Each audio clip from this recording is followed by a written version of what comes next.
Agentic AI works the same way that we drive our cars. We're going to learn more about that this week in the Data Radio Show. Hello there, and welcome to this week's Data Radio Show, where we're talking about Agentic AI. But before we get into that, don't forget to hit that like, share, subscribe button.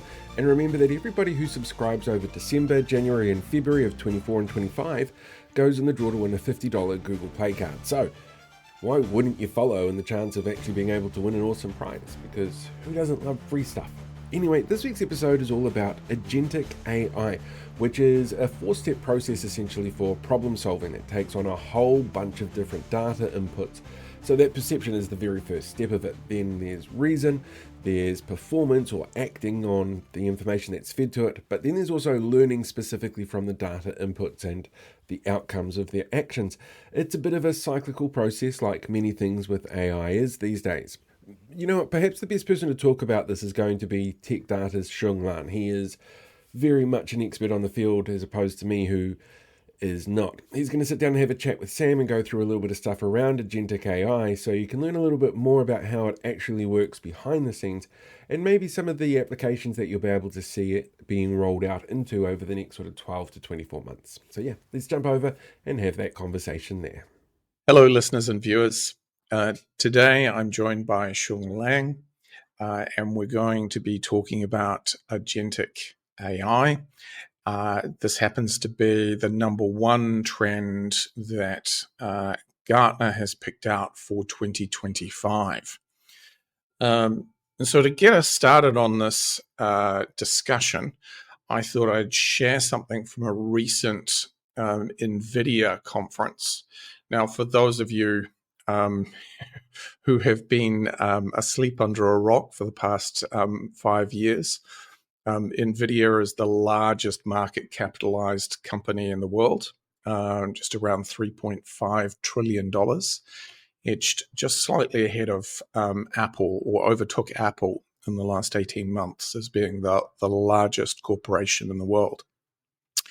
So Jensen Huang from NVIDIA recently gave a talk, which we've taken an excerpt out, where he's explaining what Agentic AI is. So with no further ado, I'll add Jensen in.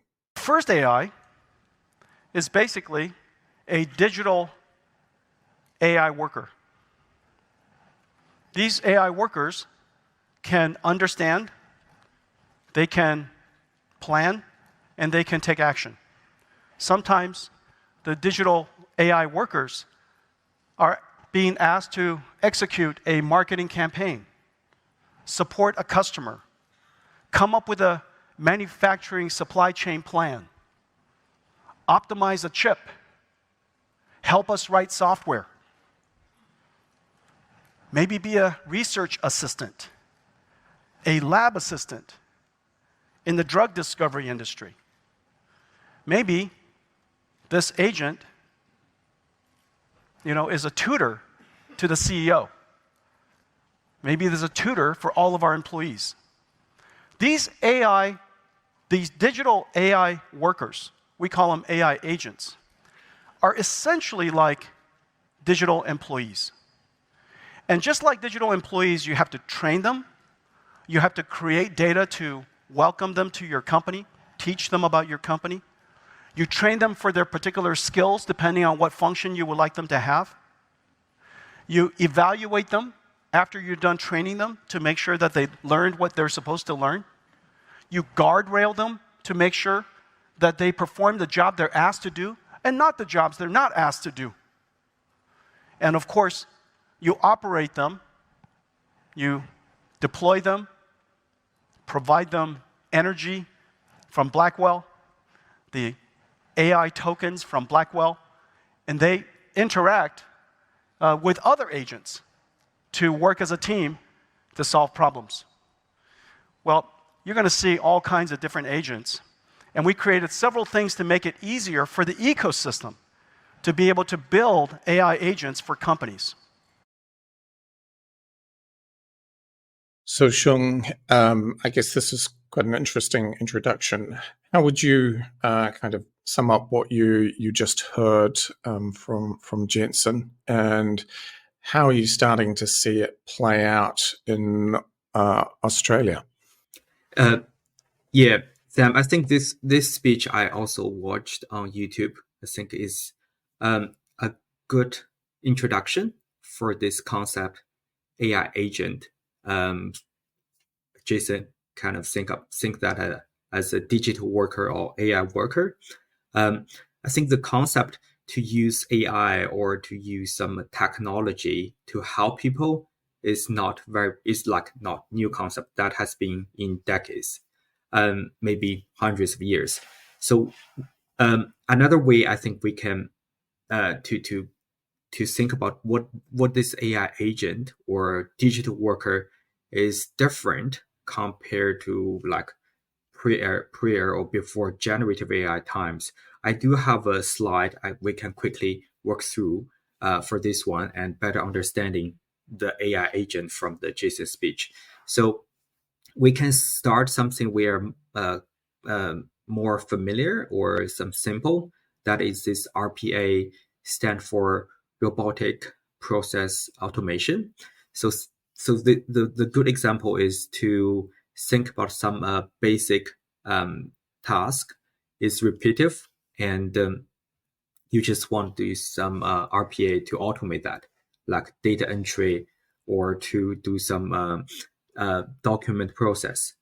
Then if we build up on RPA to get a stage we call AI assistant. So you may have add a chat window to interact with this RPA or have a voice to interaction. Then besides this just simple repetitive task, you can help on some process automation or to streamline some process. That one we call that will be the next level. And the good example will be the chatbot we deal with every day. The chatbot can support your customer or can be a HR chatbot to answer your questions. Then we continue build up on AI assistant. For this time, we add the autonomy and make it have some goal achieve behavior. So that one will be the difference for the AI agent compared to the AI assistant we had before. Since for now we have this generative AI or large language model, which is smart enough to understanding the user question and have this autonomically to behave some task, to collect data, to make decision based on data and do something without or minimize the human interaction. So that is the AI agent I think Jason is talking about, and also is becoming much more popular in the industry. And one good example I had is I work on this HR chatbot project. So it is more like a RPA. It can only answer some simple questions like what is our policy for parenting leave, what is a training requirement. Then we starting add more capability like I can integrate it with a ticket system to open a ticket, or I can integrate it with this different like Workday to verify your training certificate. So that part will get more to this AI assistant. I think nowadays there can be more possibility for be an AI agent. This AI agent can one resolve more complex tasks, secondly have more autonomies to do this, which means you don't need to like coding all this different logic to do some task. The AI can understand instruction and to use the tool you provided to like the goal oriented behavior to achieve something. I think that is a good example in real life how AI agent in industry to deliver benefit or to improve the productivity. I guess the interesting aspect of this is the way in which these agents are augmenting what it is that we do as knowledge workers in an organization. And there is an argument, in fact, from NVIDIA and Jensen Huang in this presentation around how 100% of jobs can be augmented by generative AI agents. And by some estimates, as much as 50% of what it is that they do can be augmented and supported. I guess this is an interesting contrast to the perception that AI agents have the probability of taking 100% of the jobs. It's actually more like they are actually enabling us to do more and different things at a rate of 50%. Interested in your thoughts and commentary on that.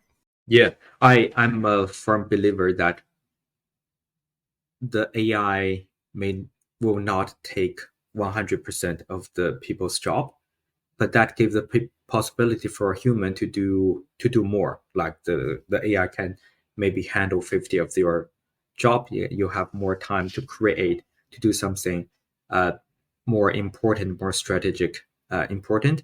A number I had is exactly from the HR project before. So for this HR team, they handle like every day have a 300 ticket inquiry come from the entire company.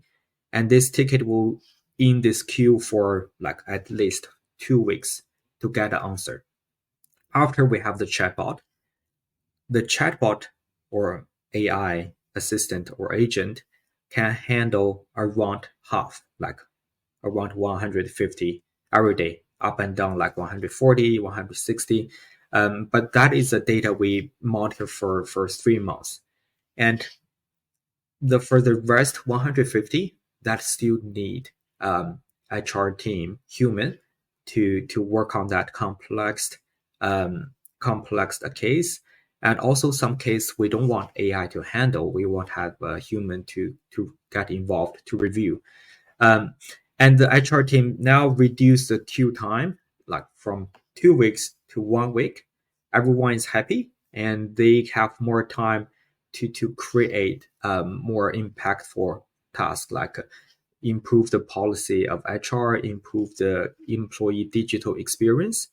So I think that is a good data point and the example to prove that AI will not take 100% of the human job, but will more likely to help you do more and take some simple job from your 100%. So as a data scientist, where can you see these agentic workflows starting to have an impact on data pipelines and data engineering in general?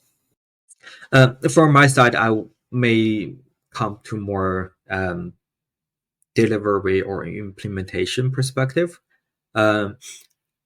AI agent, if you want to build an AI agent to work on a specific task or process, I think you still need some developer knowledge to do that.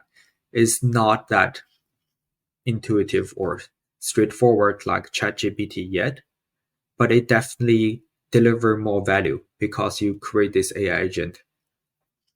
Not only can tell you something, but also to show you to do something on your behalf.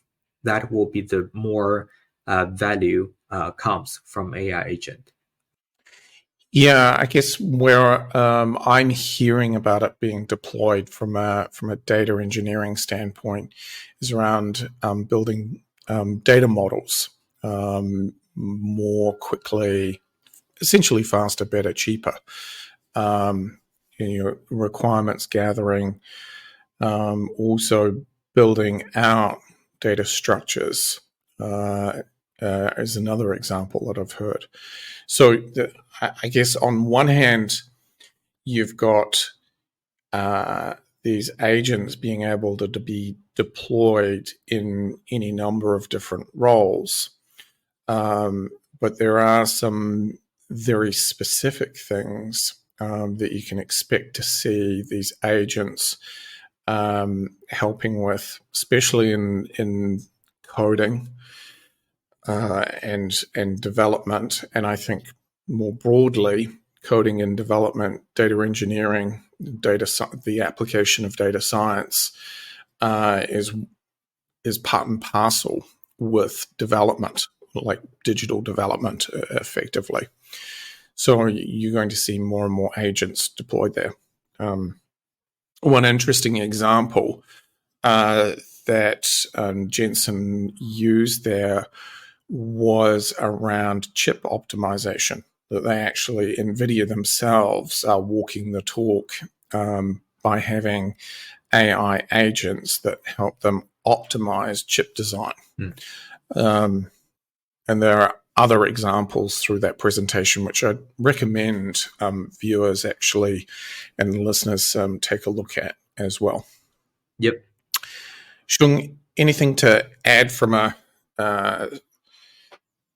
your perspective in relation to how agentic agents or AI agents are important when it comes to governance, which was the thread that we picked up on last week. So I imagine you've got to have different forms of governance in place in order to be able to manage these AI agents, for instance. Yeah, I think that is a very good point. Like Jason also mentioned, make sure you train the AI work on the work they're supposed to do, and also not to do the work they're not supposed to do.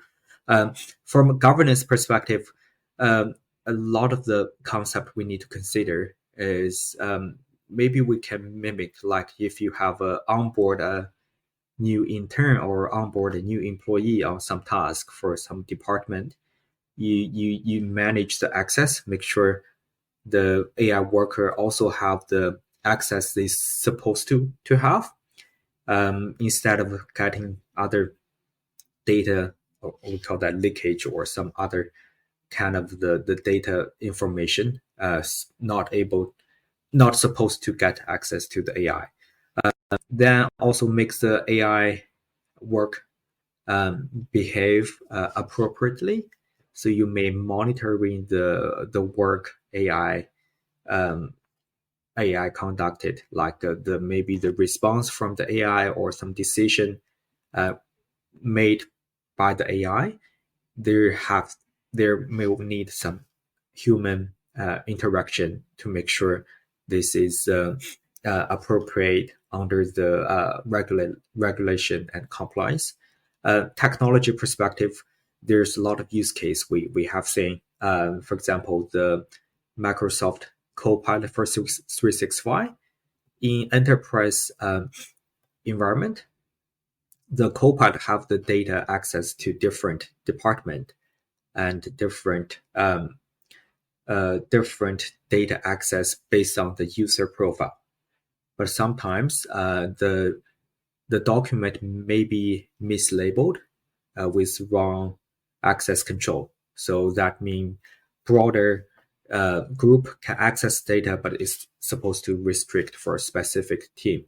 Then we can do some like proactive red testing to you can build different persona on Copilot. Persona like finance, persona like HR or sales operations. Then try to red testing the persona, like you ask a list of questions and you expecting the answer is, sorry, you don't have access to this data. But if you do receive something with the data and information, that is a flag. So the you need to check your data, make sure the data access control is in place. So that is a use case we have seen. Overall, when we consider this in production, the governance has to be in place. Yes, it's kind of interesting to think about it that whether or not the role of human resources also becomes governance of these AI agents, since you're expecting them to perform roles and take decisions that augment human capability. So is that something that falls within the IT department, or is it something that actually is part of HR? I'm sure that will be an interesting debate to be had. Yeah. Is that? Yeah, I think that will be maybe a joint effort going forward. Since for monitoring all the AI work is, I would think, a big workload. Yeah. You may need AI to monitor AI as well, and how to monitor what question you need asking. That may from the HR or this function team, and you need IT team to deliver that in place. So that kind of back to the point, like the AI agent is not very intuitive for everyone to create. You still need some development or IT skills to make that happen. It's kind of like letting a whole lot of young graduates or interns loose on your business. It could be like mayhem if you're not careful. Yep, definitely. All right. I think that wraps it up quite nicely. Thanks once again, Sheng, and look forward to a happy and prosperous 2025. Remind me again, what is this coming Lunar New Year, the year of? Will be snake. Snake year. Right. Well, Yep. Happy advance year of the snake. There we go. Thank you. All right. Cheers. Hey, thanks again for watching this week's episode of the Data Radio Show. Don't forget, if you haven't already, to hit that like, share, and subscribe button. Feel free to leave a comment down below as well. If you're entering that competition, you already follow us. Every comment counts as an entry as well. So definitely make sure that you comment and share the video. Until next week, though, make sure you look after yourselves, you live long and prosper, and that the force is with you. And if you want to learn more about data management, data processing, anything to do with the data world, check out some of the other great videos that we've got so far on this channel.